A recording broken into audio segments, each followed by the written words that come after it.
श्री चैतन्य मनोभीष्टं स्थापितं येन भूतले स्वयं रूपः कदा मह्यं ददाति स्वपदान्तिकं। वन्देऽहं श्रीगुरु श्रीयुतापदकमलं श्रीगुरून् वैष्णवांश्च। श्रीरूपं साग्रजातं सहगणा रघुनाथान्वितं तं सजीवं साद्वैतं सावधूतं परिजनसहितं कृष्ण चैतन्य देवं श्री राधा कृष्ण पादान सहगण ललिता श्री विशाखान्विताश्च। नमः विष्णुपादाय कृष्णप्रेष्ठाय भूतले श्रीमते भक्ति वेदांत स्वामिनिति नामिने। नमस्ते सरस्वती देवे गौरवाणी प्रचारिणे निर्विशेष शून्यवादी पाश्चात्य देशतारिणे। नमो महावदान्याय कृष्ण प्रेम प्रदायते कृष्णाय कृष्ण चैतन्य नामने गौरतिषे नमः। हे कृष्णा करुणा सिंधु दीनबंधु जगतपते गोपेश गोपिका कांत राधा कांत नमोस्तुते। तप्त कांचन गौरांगी श्री राधे वृंदावनेश्वरी वृषभानुसुते देवी प्रणमामि हरिप्रिये। जय श्री कृष्ण चैतन्य प्रभु नित्यानंद श्री अद्वैत गदाधर शिवासादि गौर भक्तवृंद। हरे कृष्णा कृष्णा कृष्णा हरे हरे हरे राम राम राम हरे हरे। श्रीमद् भागवतम स्कंध 2 अध्याय 6 श्लोक संख्या 6 से। बाहवो लोकपालानां पालनां प्रायशः क्षेम कर्मणां। शब्दार्थ अनुवाद तात्पर्य शील प्रभुपाद की जय। ऐसी भक्ति वेदांत स्वामी शील प्रभुपाद की जय। तो भगवान की भुजाएं बड़े बड़े देवताओं तथा जन सामान्य की रक्षा करने वाले अन्य नायकों के उद्गम स्थल है। तो हम देख रहे थे कि कैसे भगवान विराट रूप जो होता है उनके शरीर के हर अंग से कोई चीज उत्पन्न हो रही है या तो स्थित है, उनके शरीर के अंगों पर स्थित है। तो पूरा ब्रह्मांड जो है वो पूरे ब्रह्मांड को उनके शरीर के समान माना जा रहा है, या तो पूरा ब्रह्मांड उनके शरीर पर स्थित है, उनके शरीर से प्रकट हुआ है। ये जो रूप होता है विराट रूप, ये काल्पनिक है। ये ऐसा सच में भगवान नहीं खड़े हैं और वो विराट रूप नहीं है, ये काल्पनिक है। और ये जो दर्शन शास्त्र के वेत्ता हैं उनके द्वारा वो मानते हैं, वो ऐसी बात मानते हैं। ये मुनि, ऋषि मुनि और दार्शनिक जो भगवान के भक्त हैं वो तो भगवान को एक व्यक्ति के रूप में जो गोलोक धाम में, साकेत धाम में, वैकुंठ धाम में रहने वाले हैं वैसे रूप को मानते हैं। पर ये रूप की भी चर्चा हुई है भगवत गीता में और वेदों में, सब जगह। तो इसलिए जब व्यक्ति को ये ज्ञात नहीं होता है कि भगवान अपने धाम में द्विभुज रूप में गैया चराते हैं या वही उनका असली रूप है, तो व्यक्ति सिर्फ इस ब्रह्मांड को समझ करके, इस ब्रह्मांड के हर चीज को कैसे वो भगवान से निकला है, नदियां, पहाड़, जमीन, वृक्ष, ये सब कैसे निकला है, मन, बुद्धि, अहंकार, और कैसे ये भगवान विराजमान है सब जगह कण कण में, यही वर्णन है इसमें। तो इसमें हर चीज का वर्णन इसी प्रकार से दार्शनिक करते हैं। तो भगवान के अगले डग ऊर्ध्व, अधो और स्वर्ग लोकों के एवं हमें जो भी चाहिए उसके आश्रय हैं, ठीक है ना। तो भगवान के डग यानी उनके कदम, ये सारे लोकों के आश्रय हैं। तीनों लोक यानी 14 भुवन, उनके चरण कमल सभी प्रकार के भय के लिए सुरक्षा का काम करते हैं। जो भगवान को मानते हैं, जैसे हम लोग भक्त लोग, हम भी कहते हैं कि भगवान के चरण कमल पे ही अभय चरणारविंद, अभय है, भय नहीं है। वही बात यहाँ भी हो रही है, सुरक्षा करते हैं भगवान। भगवान के जननांग से जल, वीर्य, सृष्टि, वर्षा तथा प्रजापतियों का जन्म होता है। उनके जननांग उस आनंद के कारण स्वरूप है जिससे जनन के कष्ट का प्रतिकार किया जा सकता है। प्रभुपाद ने बड़ा परपोर्ट लिखा है, पर इसको इतना ज़्यादा महत्व देने की ज़रूरत नहीं है भक्तों को, क्योंकि भक्त ऑलरेडी जानते हैं ये सारी चीज़ें जो प्रभुपाद ने यहाँ लिखा है। 4 नियम के पालन के बारे में लिखा है, कैसे बच्चों के, अच्छे बच्चों के उत्पत्ति के लिए जननांग का उपयोग करना चाहिए, ना कि इंद्रिय तृप्ति के लिए, यही समझाया है। हे नारद, भगवान के विराट रूप का गुदा द्वार मृत्यु के नियामक देव मित्र का धाम है और भगवान की बड़ी आंत का छोर ईर्ष्या, दुर्भाग्य, मृत्यु, नरक आदि का स्थान माना जाता है। कोई परपोर्ट नहीं है। भगवान की पीठ समस्त प्रकार की उद्विग्नता तथा अज्ञान एवं अनैतिकता का जन्म स्थान है। उनकी नसों से नदियां तथा नाले प्रवाहित होते हैं और उनकी हड्डियों पर बड़े बड़े पहाड़ बने हैं। तो ऐसे करके वो सोचते हैं कि भगवान की हड्डियों पर पहाड़ हैं या हड्डियां पहाड़ के समान हैं और नस जो है वो नदी नाले इत्यादि के समान है। नदी, उनकी नसों से नदी नाले प्रवाहित होते हैं, अर्थात नदी नाले जो हैं वो कहाँ से निकले हैं? भगवान की नसों से।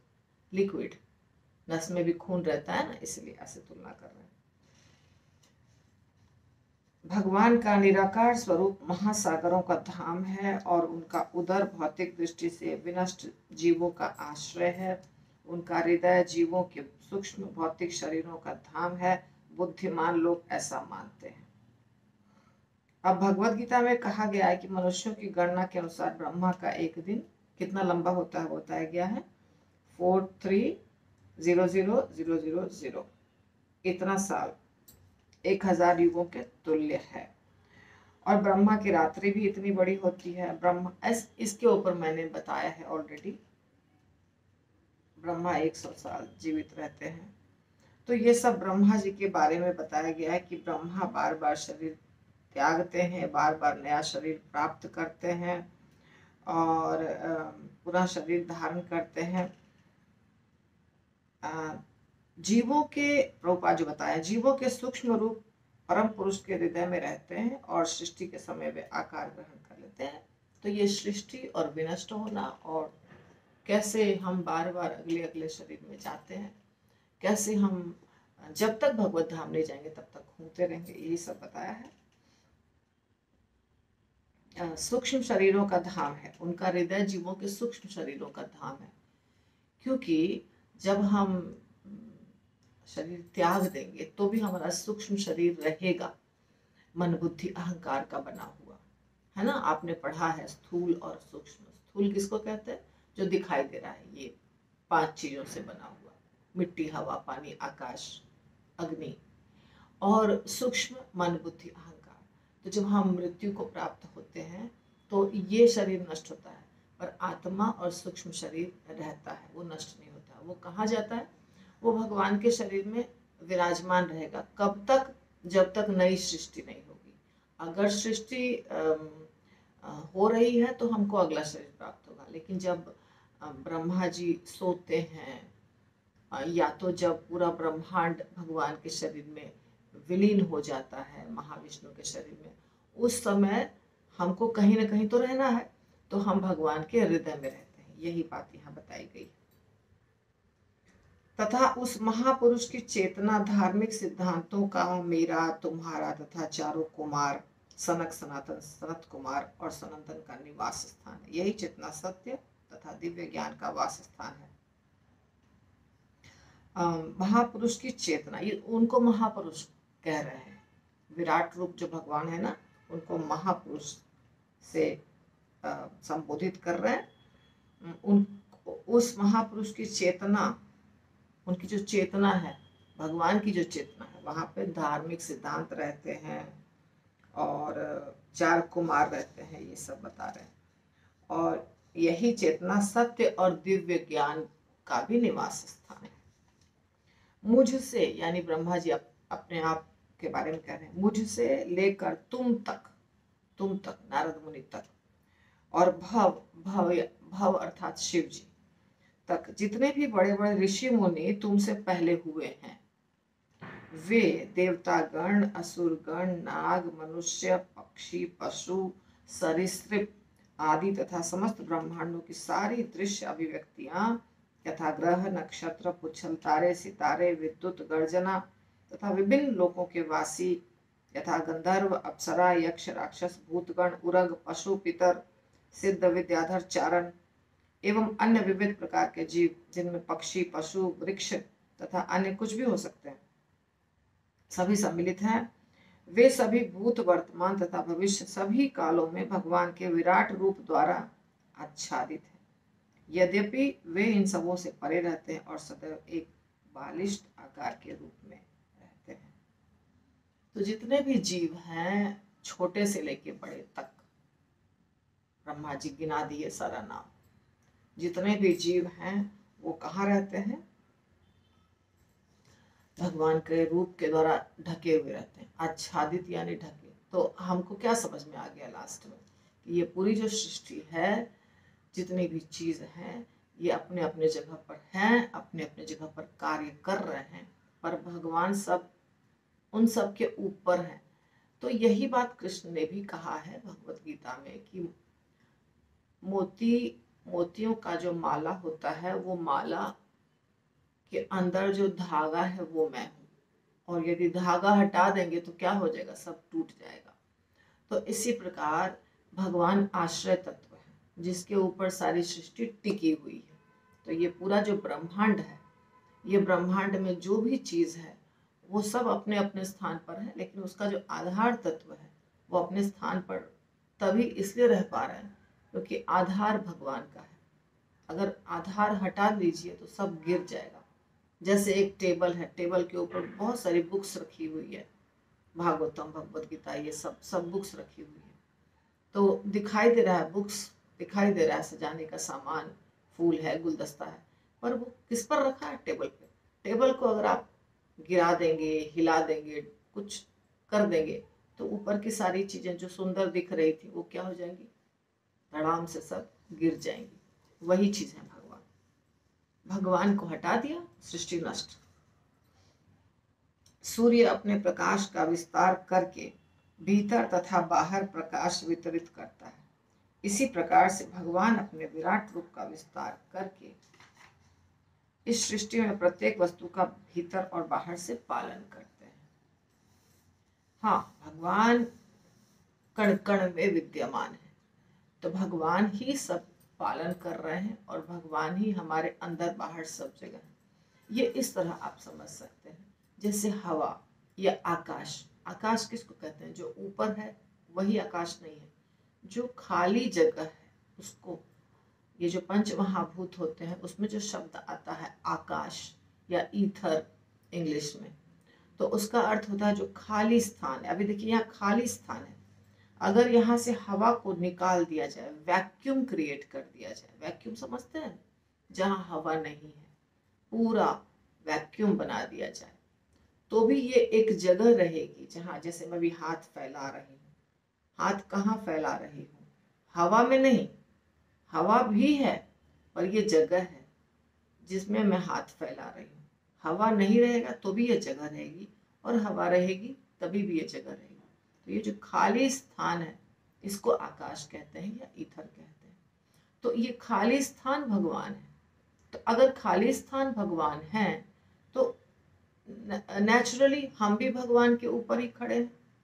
वृक्ष, पेड़, पौधे, सारे जीव भगवान के ऊपर ही खड़े हैं, और अंदर भी, ऊपर भी, सब जगह, क्योंकि हमारे शरीर के अंदर भी खाली स्थान है, शरीर के बाहर भी खाली स्थान है, सब जगह। तो वो खाली स्थान जो है, एम्प्टी स्पेस जो है, वो उसको आप समझ लीजिए भगवान।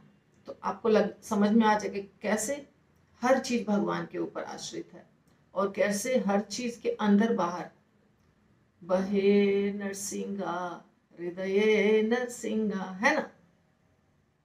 नरसिंह भगवान अंदर भी बाहर भी, तभी तो खंबे से प्रकट हो गए। अब खंबे के अंदर तो कोई जगह नहीं थी, खंबा तो पूरा सॉलिड होता है। लेकिन जब प्रहलाद महाराज से हिरण्यकशिपु ने कहा कि तेरा भगवान सब जगह है, तो क्या ये खंबे के अंदर है? प्रहलाद महाराज ने कहा हाँ है। तो भगवान ने सोचा कि अरे मेरे भक्त ने कह दिया कि है, तो मुझे साबित करना पड़ेगा, नहीं तो मेरे भक्त की बात क्या हो जाएगी, झूठी, है ना। तो इसलिए भक्त के बात को सच साबित करने के लिए भगवान खंबे से प्रकट हो गए। अब ऐसा लगेगा कि खंबे में कहाँ भगवान है ना।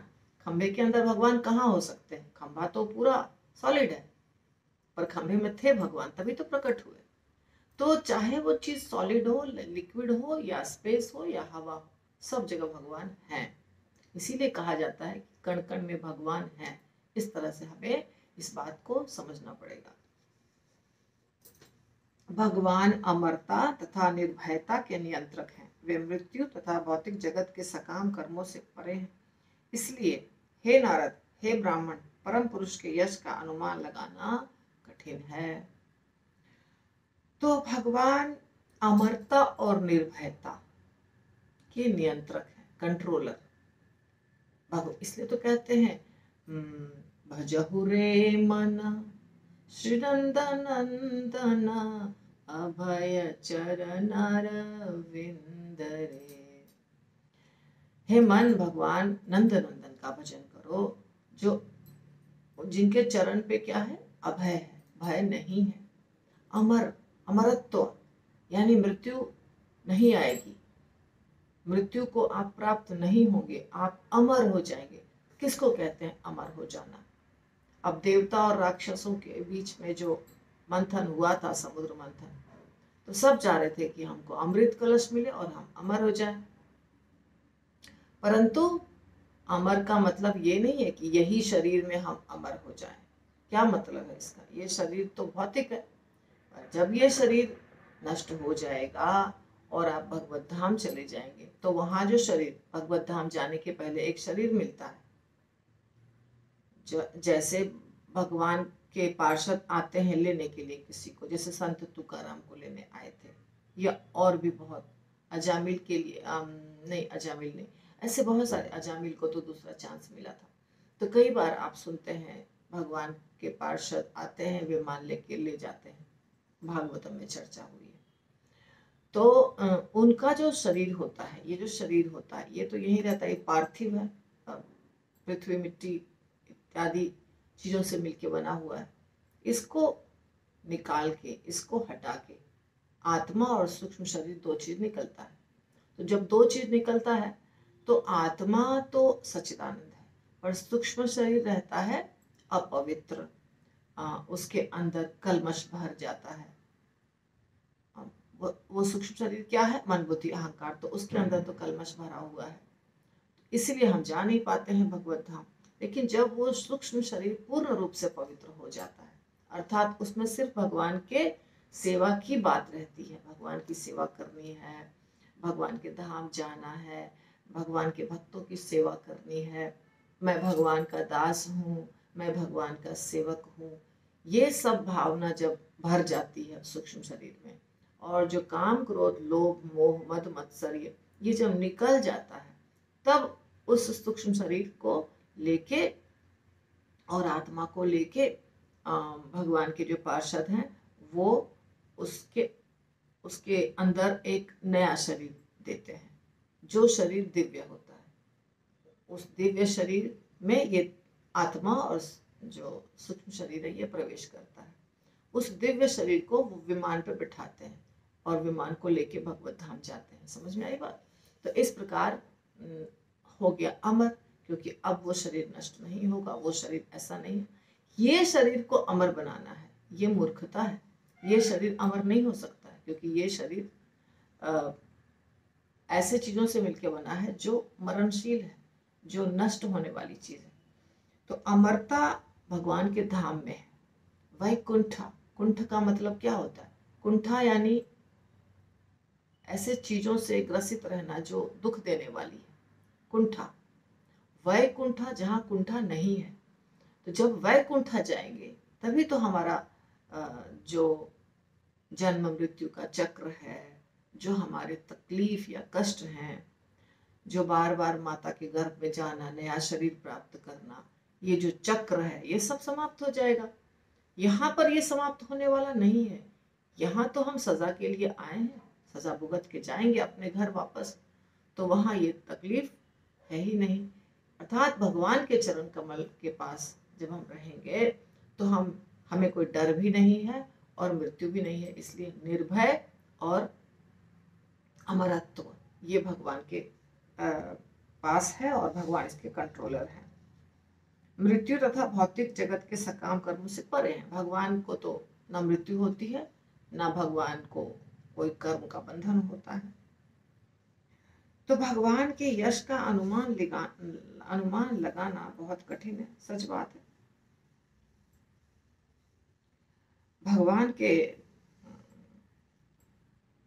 भगवान के यश का अनुमान छोटी सी झलक भगवद गीता में भगवान ने दिया है। 10वें अध्याय और 7वें अध्याय में मेरा क्या ऐश्वर्य है बताया है अर्जुन को, विराट रूप दिखाने के पहले। तो वो तो जस्ट एक झलक। जब भगवान चैतन्य महाप्रभु ने रूप गोस्वामी को कहा कि भक्ति रस एक सागर है, ये क्या है? सागर, भक्ति के रस का सागर है।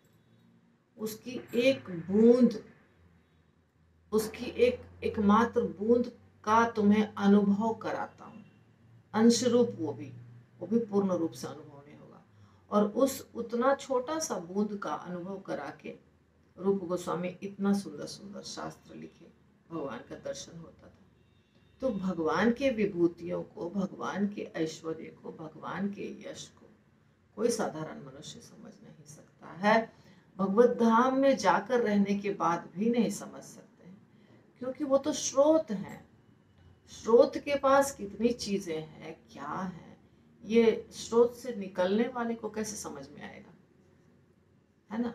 समझ में तो उतना ही आएगा जितना भगवान हमको बताएंगे, और जितना बताएंगे उसमें भी हमें कुछ अंश समझ में आएगा, पूर्ण तो समझ में आएगा नहीं।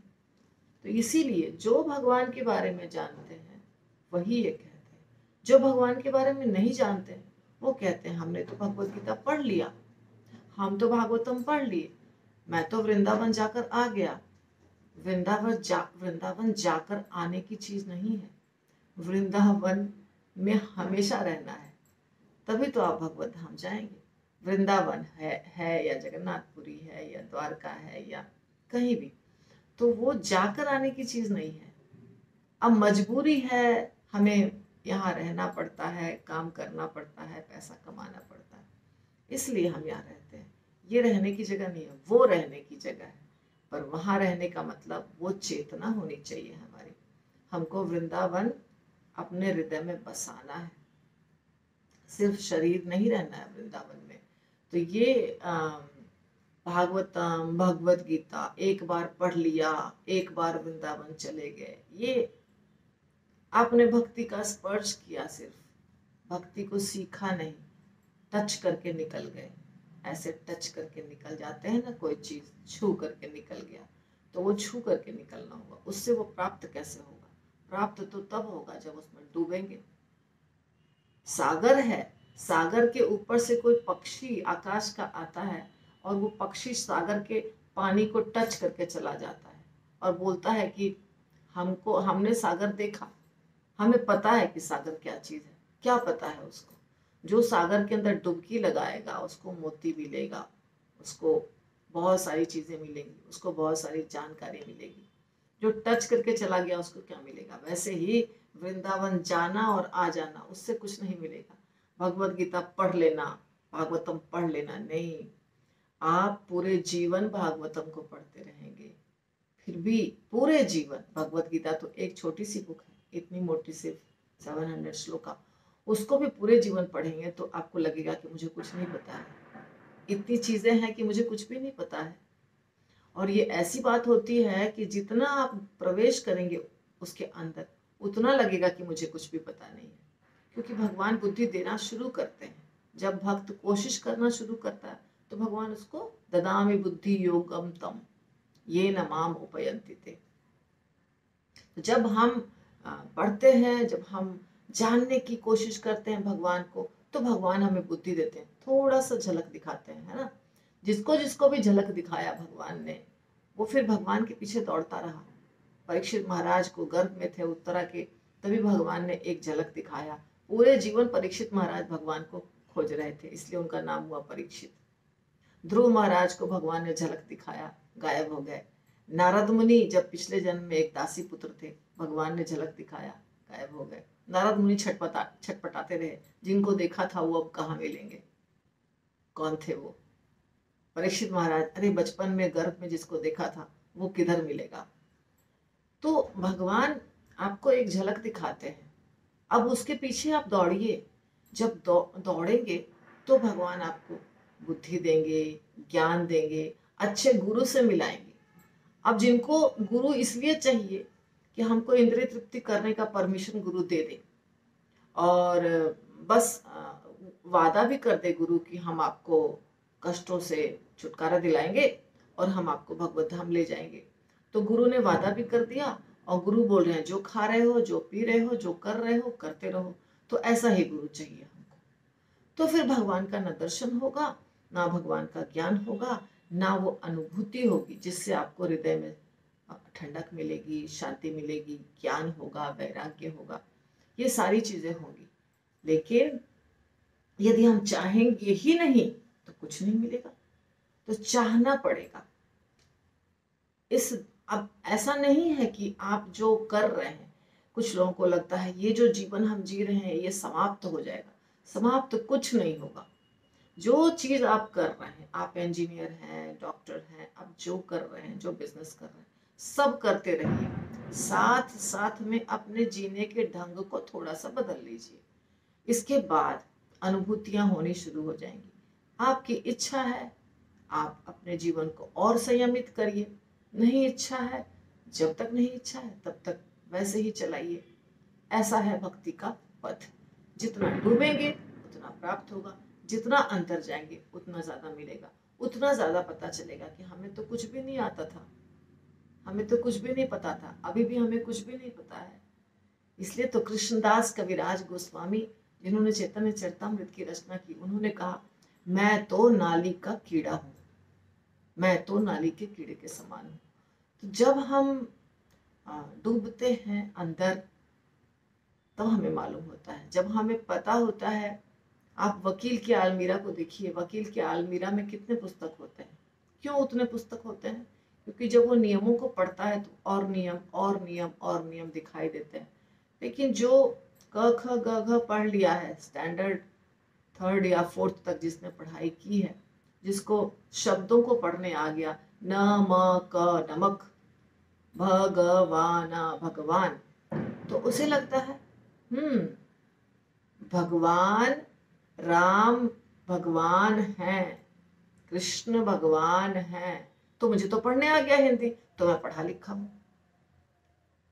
लेकिन जब हम ज्यादा पढ़ते हैं तो हमें मालूम पड़ता है, ओ मुझे तो ये भी नहीं आता है, मुझे तो ये भी नहीं आता है, मुझे तो ये भी प्राप्त करना है, मुझे तो ये भी सीखना है, मुझे तो ये भी सीखना है। तो पहले मालूम तो होना चाहिए चीजें कितनी हैं, कितनी चीजें हैं, कितनी चीजों को सीखना है। इसलिए कभी ऐसा नहीं सोचिए कि मुझे एक बार वृंदावन जाना है, मुझे एक बार भगवत गीता पढ़नी है, मुझे एक बार भागवतम पढ़ना है, मुझे मंदिर जाना है तो सिर्फ संडे को जाना है। ऐसा नहीं। अनलिमिटेड अनलिमिटेड टाइम्स पढ़ना है, अनलिमिटेड टाइम्स जाना है वृंदावन। पूरे जीवन जाना है, पूरे जीवन हमें शास्त्रों का अध्ययन करना है, पूरे जीवन हमें कथा सुननी है। तब जाके कुछ संभावना है, तब कुछ संभावना है भगवत प्राप्ति की। ठीक है ना। तो भगवान अपनी 1/4 शक्ति के द्वारा, जिसमें सारे जीव रह रहे हैं, समस्त भौतिक ऐश्वर्य के परम आधार जाने जाते हैं। 3 उच्चतर लोकों से तथा भौतिक आवरणों से परे स्थित भगवत धाम में अमरता, निर्भयता और जड़ा तथा व्याधि से चिंता मुक्ति का नित्य निवास है। तो जो मैंने कहा यही है अगले श्लोक में कि इस दुनिया से परे भगवान का नित्य धाम है और वहां अमरता है। आध्यात्मिक जगत जो भगवान की 3/4 शक्ति से बना है, इस भौतिक जगत से परे स्थित है और यह उन लोगों के निमित्त है जिनका पुनर्जन्म नहीं होता। अन्य लोगों को जो गृहस्थ जीवन के प्रति आसक्त हैं और ब्रह्मचर्य व्रत का कठोरता से पालन नहीं करते, 3 लोगों के अंतर्गत रहना चाहिए।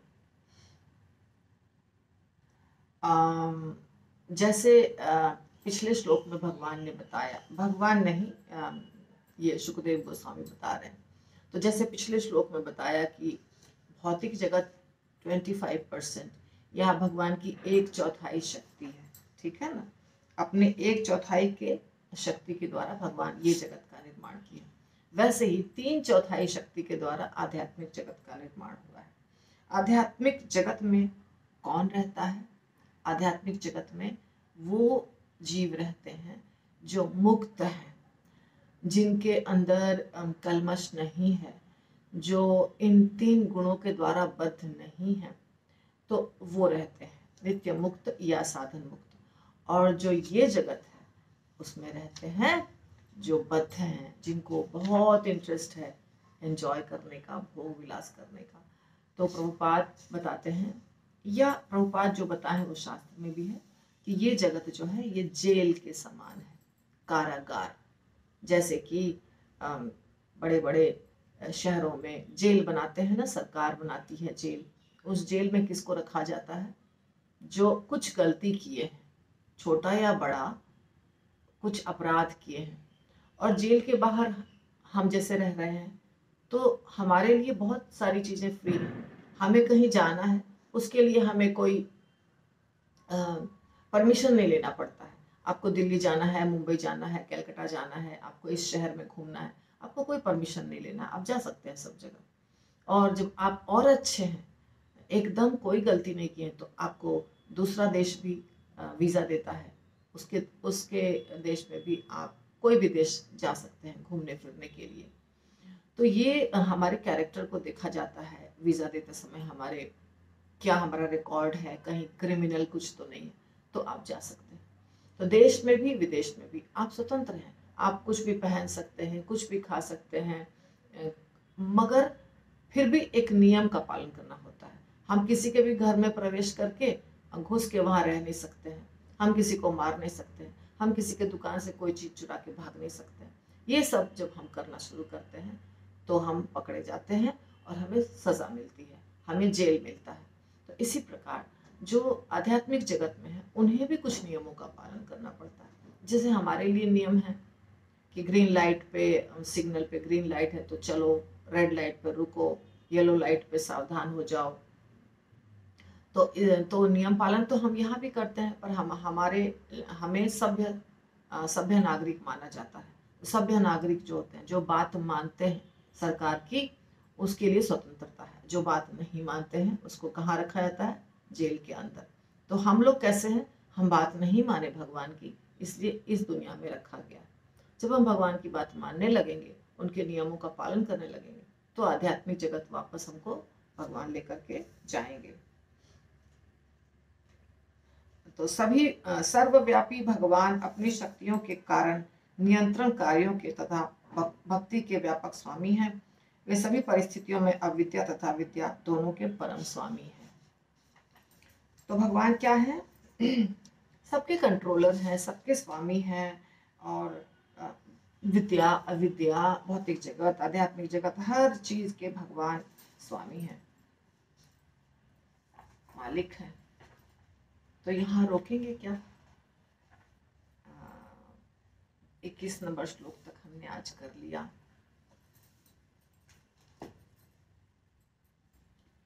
श्रीमद् भागवतम की जय, श्रील प्रभुपाद की जय।